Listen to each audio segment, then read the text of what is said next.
Hi అండి, welcome to YR kitchen and vlogs. నేను రేవతి. ఇవాళ నేను చూపించే ఈ కూర ఇలాంటి చిన్న చేపలతోటి చేసుకుంటే చాలా బాగుంటుందండి. ఈ కర్రీ చాలా ఓల్డ్ ఇంకా ట్రెడిషనల్ రెసిపీ. మన ఇంట్లో ఎవరైనా పెద్దవాళ్ళు ఉంటే కనుక వాళ్లకు ఈ కూర గురించి తెలిసి ఉండొచ్చు, కానీ ఈ జనరేషన్ వాళ్ళకైతే మ్యాక్సిమం ఈ కూర గురించి తెలిసి ఉండకపోవచ్చు. చాలా రుచిగా ఉంటుంది. మీకు ఈ కూర గురించి తెలిస్తే కామెంట్ సెక్షన్లో చెప్పండి. చూడండి, ఇలా ముద్దకి చేపలు వచ్చి తింటూ ఉంటే చాలా రుచిగా ఉంటుంది. ఈ కూరని ఎలా ప్రిపేర్ చేసుకోవాలో చూసేద్దాం, వచ్చేయండి. ముందుగా ఈ కూర కోసం ఇలాంటి చిన్న చేపలను తీసుకోవాలి. ఈ సైజు చేపలతో అయితే చాలా రుచిగా వస్తుంది. ఈ చేపలని నీట్గా తల తోక తీసేసుకొని నీట్గా వాష్ చేసుకుని ఇలా రెడీ చేసుకున్న తర్వాత ముందుగా వీటిల్లో 1 స్పూన్ పసుపు వేస్తున్నాను. తర్వాత కారానికి సరిపడా కారపొడి వేస్తున్నాను. నేను తీసుకున్న చేపలకి 3 స్పూన్లు వేస్తున్నాను. 1/2 కేజీ చేపలు ఉంటాయి. మీకు కావాల్సినంత కారం మీరు వేసుకోవచ్చు. తర్వాత రుచికి సరిపడా ఉప్పు వేసేస్తున్నాను. 1 స్పూన్ ధనియాల పొడి. ఇది చాలా చిన్న స్పూను, అందుకని నేను 2 టైమ్స్ వేసాను. టీ స్పూన్తో 1 స్పూన్ వేస్తే సరిపోతుంది. నేను పులుసుల కోసం ఒక మసాలా పౌడర్ చేసి పెట్టుకుంటాను కదా, మీలో చాలా మందికి తెలిసే ఉంటుంది. అది కూడా 1 స్పూన్ వేస్తున్నాను. ఒకవేళ కొత్తగా చూస్తున్న వాళ్ళు ఎవరైనా ఉంటే ఛానల్లో రెసిపీ ఉంది, ఒకసారి చూసేయండి. ఏ పులుసులోకైనా ఈ మసాలా పౌడర్ వేసుకోవచ్చు. ఫిష్ కర్రీస్లోకి అయితే చాలా బాగుంటుంది. వీడియో లింకు కామెంట్స్లో పిన్ చేస్తాను, ఇంకా డిస్క్రిప్షన్లో కూడా ఇస్తాను. బిగినర్స్కి చాలా యూజ్ అవుతుంది, ఖచ్చితంగా చూడండి. ఈ పౌడరు నేను చూపించినట్టుగా తయారు చేసుకొని వాడుకుంటున్న వాళ్ళు వీడియో కింద కామెంట్ చేయండి, తెలియని వాళ్ళకి కూడా తెలుస్తుంది. ఇక్కడ చూడండి, ఈ కూరలో పులుపు కోసం ఈ పౌడర్ని అయితే యూజ్ చేస్తాము. ఇది ఎండు చింతాకులతో చేసిన పొడి అన్నమాట. చింతాకుల్ని ఎండపెట్టి ఇలా పౌడర్ చేసుకుంటారు. ఇది సూపర్ మార్కెట్స్లో కూడా ఈజీగానే దొరికేస్తుంది. ఈ స్పూన్ తోటి ఒక 2 స్పూన్లు వేస్తున్నాను. ఈ కూరకి మెయిన్ ఇంగ్రీడియంట్ ఇదే అన్నమాట. తర్వాత 1 స్పూన్ ఆయిల్ వేసేసుకొని ఈ మసాలా పౌడర్స్ అన్నీ కలిపి చేపలకు బాగా పట్టుకునేలాగా ఇలా కలిపేసుకొని పక్కన పెట్టుకోవాలి. ఇలా కలిపిన తర్వాత ఒక 5 నుంచి 10 నిమిషాలైనా చేపలు బాగా నాని ఊరితే బాగుంటాయి. ఇంకా ఉప్పు వేసి కలిపాం కాబట్టి వాటర్ రిలీజ్ అయ్యి మనం వేసినవన్నీ మంచిగా కలుస్తాయి.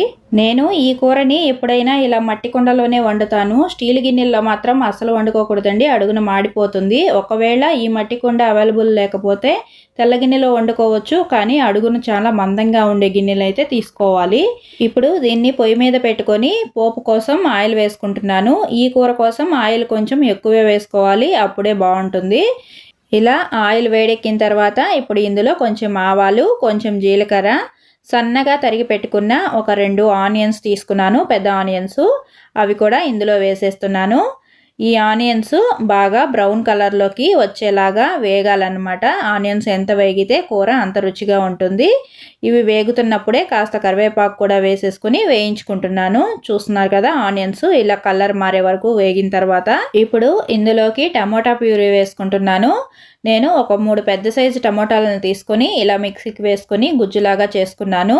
ముక్కల్లాగా కూడా తరుక్కొని వేసుకోవచ్చు, అలా కూడా బాగుంటుంది. కానీ నేను ఎప్పుడు ఇలాగే వాడతాను, ఎందుకంటే ఈ గుజ్జు కర్రీలో ఎక్కువగా వచ్చి అన్నంలో కలుపుకోవడానికి చాలా బాగా కలిసి వస్తుందన్నమాట. అందుకే నేను ఇలా టమోటాలని ప్యూరీ లాగా చేసుకొని వేసుకుంటాను. ఇది కూడా బాగా ఇలా ఆయిల్ పైకి తేలే వరకు వేయించుకున్న తర్వాత మనం ముందుగా కలిపి పెట్టుకున్న చేపలన్నింటినీ ఇందులో వేసేసుకొని కొంచెం జాగ్రత్తగా కలుపుకోవాలన్నమాట, లేదంటే చేపలు విరిగిపోయే ఛాన్స్ ఉంటుంది.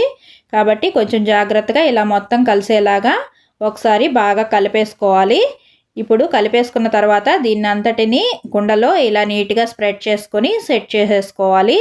నేను గిన్నె తిప్పుకొని చూస్తున్నారు కదా, ఇంత కొంచెం వాటర్ వేస్తున్నాను. మీకు అవసరమైతే ఇంకొంచెం వాటర్ వేసుకోవచ్చు, కానీ ఎంత తక్కువ వేసుకుంటే అంత మంచిది. తర్వాత మూత పెట్టేసి ఇలా సిమ్లో పెట్టేసుకొని చాలా చిన్న మంట మీద ఉడికించుకోవాలి.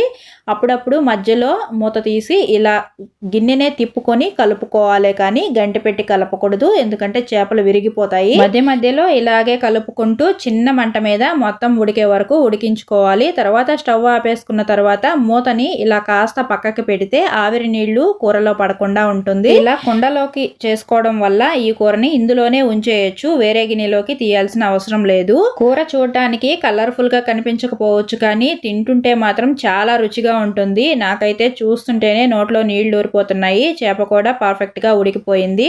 ఈ కూర కాస్త చల్లారిన తర్వాత ఇలా వేడి వేడి అన్నంలో వేసుకొని తింటుంటే అబ్బా చాలా రుచిగా ఉంటుందండి. తింటే తప్ప మీకు ఆ టేస్ట్ తెలియదు అన్నమాట. చేపలు చూసారా ఎక్కడా విరిగిపోకుండా చాలా పర్ఫెక్ట్గా కుక్ అయినాయి.